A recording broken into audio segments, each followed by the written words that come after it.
Radhika Gaur with the session number 7th of your chapter motion, and in this session we are going to discuss about graphical representation. So guys, हमने study कर लिया motion क्या होता है, हमने study किया जो different dimensions हैं उनमें मोशन कैसे होता है. ऑलरेडी हम velocity, acceleration, speed, distance, displacement in सब के बारे में हम ऑलरेडी इस चैप्टर में डिस्कस कर चुके हैं. But in this session we are going to discuss about graphical representation. That is graphical representation क्या होता है, कैसे होता है, कौन कौन से ग्राफ्स हमारे मोशन में हम यूज में लाते हैं, हम वो सब हम इस सेशन में स्टडी करने जा रहे हैं. So the thing is that graphical representation of motion. Graphs are the best tools to represent the motion of a body or an object. कोई भी ग्राफ जो होगा वो एक बेस्ट टूल की तरह होता है क्योंकि वो जो भी बॉडी है या कोई भी ऑब्जेक्ट है उसकी मोशन को एक बेटर वे में रिप्रेजेंट कर सकता है. Clear? Therefore, graphs are the best tools to represent the motion of a body or an object. It provides a convenient method to present basic information about the variety of events. ये क्या करते हैं? ये एक convenient method provide करते हैं जिसके through हम क्या कर सकते हैं, जितने भी हमारे बेसिक इंफॉर्मेशंस हैं इवेंट्स की वैरायटीज को लेके उन्हें हम इजीली प्रेजेंट कर सकते हैं. क्लियर? तो ग्राफ के थ्रू क्या होता है, हमें कुछ कन्वीनियंट मिलता है, हमें ईज मिलती है ताकि हम डिफरेंट वैरायटीज के जो इवेंट्स हैं उनकी जो इंफॉर्मेशंस हैं उन्हें प्रेजेंट कर पाए. Clear that graphs are the best tools to represent the motion of a body or an object, and they provides a convenient method to present basic information about the variety of events. For example, in the telecast of one-day cricket match, vertical bar graphs show the run rate of a team in each over. आप में से कितने लोग cricket देखते हो? I think almost सब लोग cricket देखते हो. तो आपने देखा है जब कभी भी किसी वनडे क्रिकेट मैच का या इवन हमारे 2020 का भी टेलीकास्ट होता है तो आपने देखा है कुछ जो हमारे कमेंटेटर्स होते हैं कुछ वर्टिकल ग्राफ्स दिखाते हैं. उन वर्टिकल ग्राफ्स के थ्रू वो ये दिखाते हैं कि जो टीम है उसने हर ओवर में कितने रन रेट से जो रन्स हैं वो क्रिएट किए. क्लियर? तो उनसे क्या होता है, उससे एक ईज मिल जाती है कि हाँ भाई इस ओवर में हमारे हाईएस्ट रन पड़े थे और इस ओवर में हमारे लोएस्ट रन पड़े थे. Clear?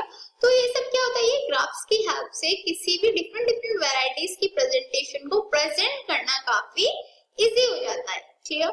Also, in mathematics, a straight line graph helps in solving a linear equation having two variables. Mathematics में आपने 9th स्टैंडर्ड में मैथमेटिक्स किया होगा, उसमें आपके एक चैप्टर है लीनियर इक्वेशंस इन टू वेरिएबल्स. क्लियर? वहां पे भी आप क्या करते हो, वहां पे भी आप स्ट्रेट लाइन ग्राफ्स का यूज करके ही जो लीनियर इक्वेशंस हैं उनको सॉल्व आउट करते हो. तो ये कुछ एग्जांपल्स हैं जिनमें आप ग्राफ का यूज करते हो. Clear? Also, in order to describe the motion of an object, we can use line graphs. किसी भी ऑब्जेक्ट की मोशन को डिस्क्राइब करने के लिए हम क्या कर सकते हैं, हम लाइन ग्राफ्स का यूज कर सकते हैं. In this case, line graphs show dependence of one physical quantity such as distance or velocity on other quantities such as time. In cases में क्या होता है, जो लाइन ग्राफ्स हैं वो ये शो करते हैं कि एक फिजिकल क्वांटिटी दूसरे पे कैसे डिपेंड है. लाइक डिस्टेंस और वेलोसिटी के बीच में हम निकाल सकते हैं, और भी अलग अलग जो क्वांटिटीज हैं उनके बीच में हम टाइम के साथ में हम क्या कर सकते हैं, उनकी जो डिपेंडेंस है उनके लाइन ग्राफ्स को ड्रॉ कर सकते हैं. Clear that in order to describe the motion of an object, we can use line graphs, and in this case, line graphs show dependence of one physical quantity such as distance or velocity on another quantity such as time. जैसे distance से time का relation निकालना है, time और distance में क्या dependence है वो हम ग्राफ के थ्रू निकाल सकते हैं. वेलोसिटी और टाइम में क्या डिपेंडेंस है वो भी हम ग्राफ्स के थ्रू निकाल सकते हैं. तो जो ग्राफ्स हैं वो सिंपल सा टर्म है कि डिफरेंट वैरायटीज की जो हमारी इंफॉर्मेशंस हैं उनको प्रेजेंट हम किससे इजीली कर पाए वो हम ग्राफ के थ्रू कर सकते हैं, क्योंकि ग्राफ्स जो है कन्वीनियंट वे, एक इजी वे प्रोवाइड करते हैं to study all of them together. Clear? अब बात आती है जो ग्राफ्स हैं उनके यूज क्या होते हैं. Actually they are used to find whether motion is uniform और नॉन यूनिफॉर्म. इसका क्या वर्क रहता है कि जो ग्राफ्स है उसके थ्रू हम बता सकते हैं कि जो मोशन है बॉडी का वो यूनिफॉर्म है या नॉन यूनिफॉर्म है. क्लियर है? यदि जो ग्राफ है वो हमारा स्ट्रेट लाइन शो करेगा तो जो मोशन है वो यूनिफॉर्म है, बट यदि कोई कर्व पाथ शो करेगा तो जो मोशन है वो नॉन यूनिफॉर्म है. तो क्लियर हुआ ना कि ग्राफ्स के थ्रू हम बता सकते हैं that whether the motion is uniform or non-uniform. Also, it is used to find out the velocity of the object at an instant during an interval. किसी भी इंटरवल में किसी भी इंस्टेंट पे यदि हमें किसी बॉडी की वेलोसिटी फाइंड आउट करनी है तो वो भी हम किसके थ्रू फाइंड आउट कर सकते हैं, वो भी हम ग्राफ्स के थ्रू फाइंड आउट कर सकते हैं. Clear that they are also used to find out the velocity of a body at an instant or during an interval. They are also used to find out the acceleration of the body at an instant or during an interval. ये जो body है उसके acceleration को भी find out करने के लिए use होते हैं. किसी भी इंस्टेंट पे किसी भी इंटरवल पे हम जो बॉडी है उसके acceleration को find out भी ग्राफ्स के थ्रू कर सकते हैं. तो समझ में आया use of graph that they are used whether motion is uniform or non-uniform. They also told us about the velocity of an object at any instant or during an interval. They are also used to find the acceleration of the body at an instant or during an interval.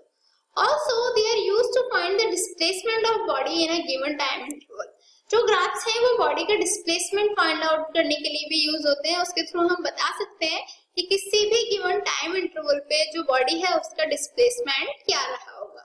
They are also used to compare the velocity and acceleration of two or more bodies. ये क्या करते हैं, ये velocity और acceleration जो है दो और दो से ज्यादा बॉडीज के वेलोसिटी और एक्सेलरेशन को कंपेयर करने के लिए भी यूज हो सकते हैं.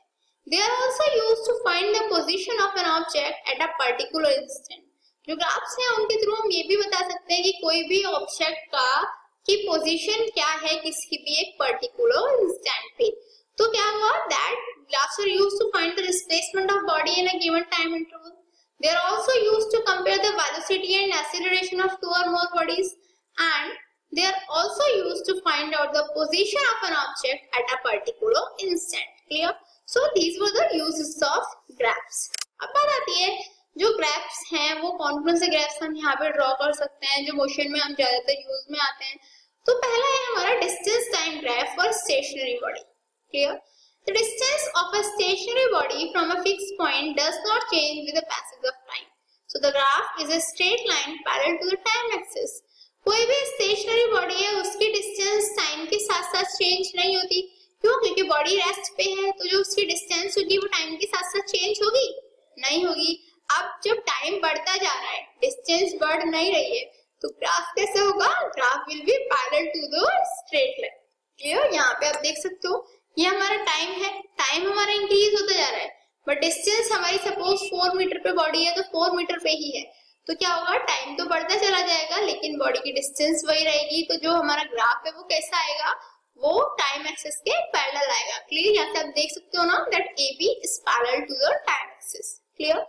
नेक्स्ट है हमारा distance time graph for the uniform motion. Distance time graph uniform motion के लिए. डिस्टेंस टाइम ग्राफ का मतलब क्या है कि हम जो ग्राफ है वो डिस्टेंस और टाइम एक्सिस के बीच में ड्रॉ कर रहे हैं. क्लियर? तो यूनिफॉर्म मोशन के लिए क्या होगा, if a body moves equal distance in equal interval of time then it moves with uniform speed. Clear है? ये तो हम ऑलरेडी डिस्कस कर चुके हैं कि यदि कोई भी बॉडी क्या करती है इक्वल डिस्टेंस कवर करती है इक्वल इंटरवल्स ऑफ टाइम में तो वो यूनिफॉर्म स्पीड के साथ मूव करती है ना. Thus it shows that the object is directly proportional to the time taken. इसकी वजह से हमें ये तो क्लियर हो गया ना कि जो डिस्टेंस है सॉरी आई मीन टू से जो ऑब्जेक्ट है वो डायरेक्टली प्रोपोर्शनल होता है उसके टाइम टेकन के. Clear? That is graph will be having straight line. इसका मतलब क्या होगा, जितनी डिस्टेंस बढ़ेगी उतना टाइम बढ़ता जाएगा. तो जो ग्राफ है वो कैसा होगा, वो स्ट्रेट लाइन ग्राफ होगा. यहाँ से आप देख सकते हो ये डिस्टेंस है ये टाइम है. क्लियर? जितनी हमारा टाइम इंक्रीज होता जा रहा है उतनी हमारी टाइम इंक्रीज हो रहा है, सेम हमारी डिस्टेंस इंक्रीज होते जा रही है. तो जो ग्राफ है वो कैसा होगा, वो स्ट्रेट लाइन ग्राफ होगा. Clear? So here you can see the graph is straight line graph. अब आता है हमारा distance time graph for non uniform motion. अभी हमने देखा कि यूनिफॉर्म मोशन के लिए डिस्टेंस टाइम ग्राफ जो होता है स्ट्रेट लाइन होता है, लेकिन नॉन यूनिफॉर्म मोशन के लिए क्या होता है. अब नॉन यूनिफॉर्म मोशन क्या होता है, if a body travels an equal distance in equal interval of time the motion of the body is known as non-uniform motion.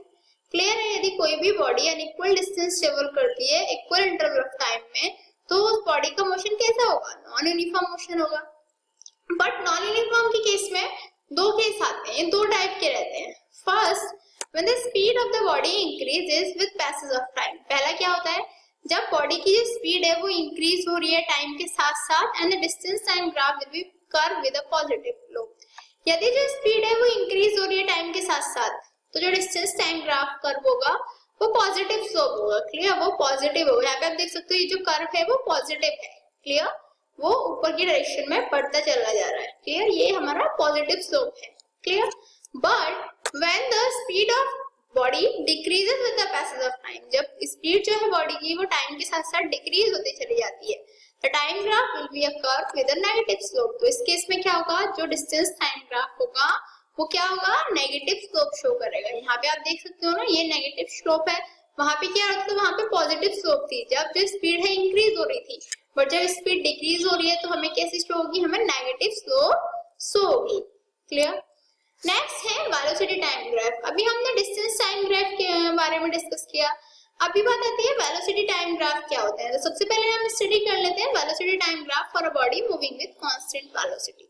तो जो वेलोसिटी टाइम ग्राफ होते हैं वो क्या होते हैं, टाइम और वेलोसिटी के एक्सिस के बीच में ग्राफ ड्रॉ किए जाते हैं। When a body moves with a constant velocity, that is, its motion is uniform. Its velocity does not change with time. जब भी कोई बॉडी कांस्टेंट वेलोसिटी के साथ मूव करती है तो इसका मतलब क्या होता है, उसका मोशन जो है यूनिफॉर्म है। यदि उसका मोशन यूनिफॉर्म है, इसका मतलब क्या हुआ कि जो उसकी वेलोसिटी है वो टाइम के साथ साथ चेंज नहीं हो रही है। The graph will be a straight line parallel to the time axis. ऐसे केस में क्या होगा, ऐसे केस में जो ग्राफ है वो एक स्ट्रेट लाइन होगा जो टाइम एक्सिस के पैरेलल होगा। Here you can see it. यहाँ पे आप ग्राफ देख रहे हो, टाइम की और वेलोसिटी के बीच में हमने ग्राफ ड्रॉ किया हुआ है।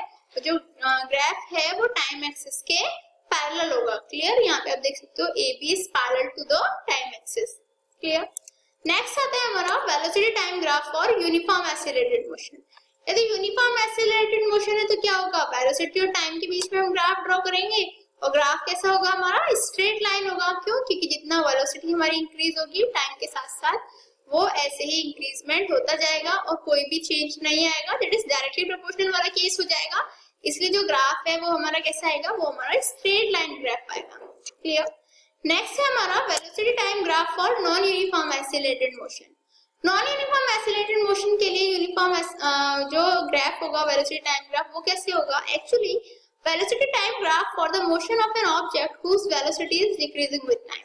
ये क्या है, ये हमारा यहाँ पे क्या गिवन है, वेलोसिटी टाइम ग्राफ गिवन है उस मोशन के लिए, ऑब्जेक्ट के उस मोशन के लिए जहाँ पे जो वेलोसिटी है वो टाइम के साथ साथ डिक्रीज होती जा रही है। क्लियर, तो देखो वेलोसिटी टाइम के साथ डिक्रीज होती जा रही है तो हमारा ग्राफ यहाँ से शुरू हुआ और यहाँ पे एंड हो गया। क्लियर, तो ये यहाँ पे हम जो डिक्रीजमेंट है उसको क्लियरली देख सकते हैं यहाँ पे।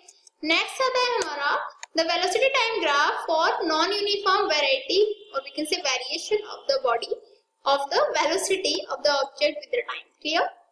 That is VT graph बनाना है हमें non-uniform variation के लिए of velocity of the object with the time. जो velocity है वो different variation कर रही है। Clear? यदि वो variation कर रही है तो उसका ग्राफ कैसे बनेगा, उसके ग्राफ जो है zigzag वे में बनेगा।